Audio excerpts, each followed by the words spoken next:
नमस्कार मेरे प्यारे दोस्तों, आपके अपने YouTube channel innovation wifi study में आपका स्वागत है। Welcome to innovation wifi study.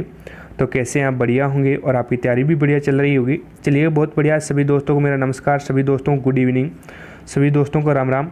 तो जैसा कि आपको पता है, अभी हमारी डेली क्लास रहेगी अब सुबह 10 बजे और शाम 7 बजे। ठीक है ना, डेली क्लास रहने वाली है शाम 7 बजे और सुबह 10 बजे। ठीक है, तो सभी दोस्तों के पास शेयर कर दीजिएगा। जिसने भी क्लास को शेयर नहीं किया ना, तो वो एक बार क्लास को शेयर कर दीजिएगा। जितने भी आपके पास फेसबुक ग्रुप है, व्हाट्सएप ग्रुप है, उन सभी पे एक बार क्लास को शेयर कर दीजिएगा, ताकि सभी दोस्त टाइम पे आ जाए। 7 o'clock हमारी शाम के टाइम डेली क्लास रहेगी और सुबह के टाइम 10 बजे हमारी डेली क्लास रहेगी। ओके, सभी दोस्तों को गुड इवनिंग, जो नए जुड़े हैं उन सभी को। तो देखिएगा दोस्तों, आज हम करेंगे केमिस्ट्री के क्वेश्चंस, और सुबह आपकी बायोलॉजी के क्वेश्चंस चलेंगे और शाम को आपके केमिस्ट्री के क्वेश्चंस चलेंगे। ठीक है, और 2-4 दिनों में आपकी थ्योरी वाली क्लासें स्टार्ट कर दी जाएगी। तो यहाँ पे हम केमिस्ट्री के क्वेश्चंस करने वाले हैं। 30 क्वेश्चंस आज हम इस क्लास में कंप्लीट करेंगे। तो क्लास को लाइक कर दीजिएगा। जिसने भी क्लास को लाइक नहीं किया ना, तो एक बार क्लास को लाइक कर दीजिएगा। चलिएगा, पहला क्वेश्चन देखिए दोस्तों। मैग्नीशियम के दहन से जो उत्पादक बनते हैं वह है। मैग्नीशियम के, अगर मैग्नीशियम का हम दहन करेंगे तो उससे कौन सा उत्पाद बनेगा? तो वो उत्पाद बनेंगे क्षारीय। ठीक है ना, सी ऑप्शन यहाँ पे आपका करेक्ट आंसर हो जाएगा। मैग्नीशियम के दहन से जो उत्पाद बनते हैं वह क्षारीय होते हैं। ठीक है, 2 नंबर क्वेश्चन देखिएगा। सोडियम, लिथियम, कैल्शियम और निकेल में से किस धातु को चाकू से काटा जा सकता है? तो सभी को पता है, सोडियम को हम चाकू से आसानी से काट सकते हैं। ए ऑप्शन यहाँ पे आपका करेक्ट आंसर हो जाएगा। 3 नंबर क्वेश्चन देखिएगा दोस्तों। आभूषण बनाने वाला सोना होता है, 22 कैरेट का होता है, सभी को पता है। ए ऑप्शन यहाँ पे आपका करेक्ट आंसर हो जाएगा। आभूषण बनाते हैं वो 22 कैरेट का सोना होता है। 4 नंबर क्वेश्चन देखिएगा। सिल्वर तथा कॉपर उष्मा के आपको बताना है सबसे अच्छे चालक होते हैं या कम चालक होते हैं या अचालक होते हैं या सबसे अच्छे कुचालक होते हैं। तो सिल्वर तथा जो कॉपर हैं वो उष्मा के सबसे अच्छे चालक होते हैं। ए ऑप्शन यहाँ पे आपका करेक्ट आंसर हो जाएगा। 5 नंबर क्वेश्चन देखिएगा। इनमें से कौन सी धातु द्रव अवस्था में पाई जाती है? इनमें से कौन सी धातु है वो द्रव अवस्था में पाई जाती है? तो यहाँ पे आपका राइट आंसर हो जाएगा दोस्तों मरकरी, यानी बी ऑप्शन यहाँ पे आपका राइट आंसर हो जाएगा। ठीक है ना, मरकरी है वो द्रव अवस्था में पाई जाने वाली धातु है। 6 नंबर क्वेश्चन देखिएगा। निम्न में से किस धातु को केरोसिन में डुबोकर रखा जाता है? तो सोडियम धातु है, उसको हम केरोसिन में डुबोकर रखते हैं, नहीं तो ये आग पकड़ लेता है। ठीक है ना। 7 नंबर क्वेश्चन देखिएगा। निम्न में से कौन अधातु पानी में डुबोकर रखी जाती है? कौन सी अधातु है जो पानी में डुबोकर रखी जाती है? तो यहाँ पे आपका राइट आंसर रहेगा दोस्तों, वो हो जाएगा श्वेत फास्फोरस है। वो एक अधातु है और इसे हम पानी में डुबो के रखते हैं। ठीक है ना। सोडियम को केरोसिन में डुबो कर रखा जाता है। सोडियम एक धातु है जिसे हम केरोसिन में डुबो कर रखते हैं, और श्वेत फास्फोरस है वो एक अधातु है और इसे हम पानी में डुबो कर रखते हैं।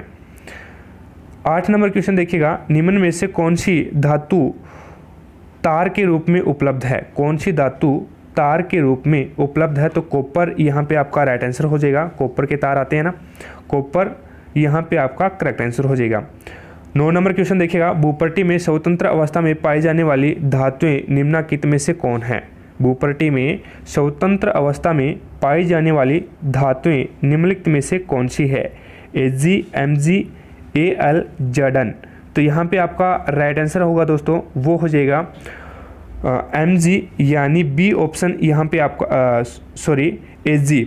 ठीक है ना, Ag यहाँ पे आपका राइट आंसर होगा दोस्तों। ए ऑप्शन यहाँ पे आपका करेक्ट आंसर हो जाएगा। ठीक है ना। 10 नंबर क्वेश्चन देखिएगा। निम्न में से कौन सी अधातु है? कोबाल्ट, हाइड्रोजन, लोहा, सोना। तो यहाँ पे जो अधातु है वो है हाइड्रोजन, यानी बी ऑप्शन यहाँ पे आपका राइट आंसर हो जाएगा। ठीक है ना, हाइड्रोजन। 11 नंबर क्वेश्चन देखिएगा। 11 नंबर क्वेश्चन है। तांबर एवं टिन के मिश्र धातु को क्या बोला जाता है? तांबर एवं टिन के मिश्र धातु को क्या कहते हैं? तो यहाँ पे आपका राइट आंसर होगा कांसा, यानी सी ऑप्शन यहाँ पे आपका करेक्ट आंसर हो जाएगा। 12 नंबर क्वेश्चन देखिएगा, कौन सा अधातु कमरे के ताप पर द्रव होता है? कौन सा अधातु कमरे के ताप पर द्रव अवस्था में पाया जाता है? तो ब्रोमीन है वो यहाँ पे आपका राइट आंसर हो जाएगा। ब्रोमीन अधातु कमरे के ताप पर द्रव अवस्था में मिलता है। 13 नंबर क्वेश्चन देखिएगा, सीसा और टिन की मिश्र धातु को कहते हैं? सीसा और टिन की मिश्र धातु को बोला जाता है सोल्ड। यहाँ पे आपका राइट आंसर हो जाएगा, डी ऑप्शन करेक्ट आंसर हो जाएगा। 14 नंबर क्वेश्चन देखिए दोस्तों, कार्बन का कौन सा अपरूप अधिक कठोर होता है? कार्बन का कौन सा अपरूप अधिक कठोर होता है? तो हीरा यहाँ पे आपका राइट आंसर हो जाएगा। 15 नंबर क्वेश्चन देखिए दोस्तों, कॉपर को वायु में जलाने पर कौन सा यौगिक बनता है? कॉपर को अगर हम वायु में जलाएंगे तो कौन सा यौगिक बनेगा? तो कॉपर ऑक्साइड बनेगा। सी ऑप्शन यहाँ पे आपका करेक्ट आंसर हो जाएगा। 16 नंबर क्वेश्चन देखिएगा, सिलिका क्या है? उपधातु है, धातु है, अधातु है या इनमें से कोई नहीं? तो सिलिका एक उपधातु है। ए ऑप्शन यहाँ पे आपका करेक्ट आंसर होगा। 17 नंबर क्वेश्चन देखिएगा, धातुओं को पीटकर पत्थर बनाना आसान है, यह धातु के किस गुणधर्म को बतलाता है? धातुओं को पीटकर पत्थर बनाना आसान होता है, यह धातु के किस गुणधर्म को बतलाता है? तो यह धातु के आघातवर्धनीयता के सिद्धांत को बतलाता है, यानी बी ऑप्शन यहाँ पे आपका करेक्ट आंसर हो जाएगा। 18 नंबर क्वेश्चन देखिएगा, अगर किसी मिश्र धातु में एक धातु पारद है तो इसे क्या कहेंगे?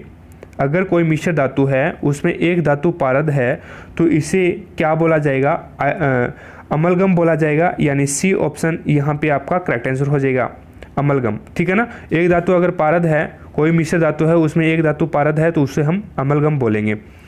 19 नंबर क्वेश्चन देखिएगा, लोहे पर भाप की अपक्रिया से कौन सा गैस उत्पन्न होता है? लोहे पर भाप की अपक्रिया से कौन सा गैस उत्पन्न होता है? तो हाइड्रोजन गैस उत्पन्न होता है। ए ऑप्शन यहाँ पे आपका राइट आंसर हो जाएगा।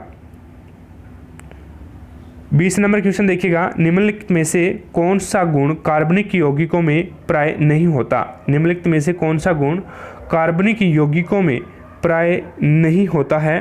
तो जल में विलेयता का जो गुण है वो कार्बनिक यौगिकों में प्राय नहीं होता है। ए ऑप्शन यहाँ पे आपका करेक्ट आंसर होगा। 21 नंबर क्वेश्चन देखिएगा, निम्न में से कौन सा विद्युत का सुचालक है? निम्न में से कौन सा विद्युत का सुचालक है? तो ग्रेफाइट है वो विद्युत का सुचालक होता है दोस्तों। बी ऑप्शन यहाँ पे आपका राइट आंसर हो जाएगा। 22 नंबर क्वेश्चन देखिएगा, निम्न में से कौन सा कार्बन के अपरूप हैं? निम्न में से कौन से कार्बन के अपरूप है? हीरा, फुलरीन और ग्रेफाइट, यानी ऑल आपका यहाँ पे राइट आंसर होगा। डी ऑप्शन है वो आपका यहाँ पे राइट आंसर हो जाएगा। हीरा भी कार्बन का अपरूप है, फुलरीन भी कार्बन का अपरूप है और ग्रेफाइट भी कार्बन के अपरूप हैं। 23 नंबर क्वेश्चन देखिएगा, निम्न में से कौन एल्कोहल पेय के लिए उपयुक्त है? कौन सा एल्कोहल पेय के लिए यानी पीने के लिए उपयुक्त होता है? मेथनॉल, एथेनॉल, हेक्सेनॉल और प्रोपेनॉल। तो यहाँ पे आपका राइट आंसर होगा दोस्तों, वो हो जाएगा एथेनॉल एल्कोहल है वो पीने के लिए उपयुक्त होता है। 24 नंबर क्वेश्चन देखिएगा, कार्बन क्या है? कार्बन क्या है? एक धातु है, अधातु है या उपधातु है? तो कार्बन है वो एक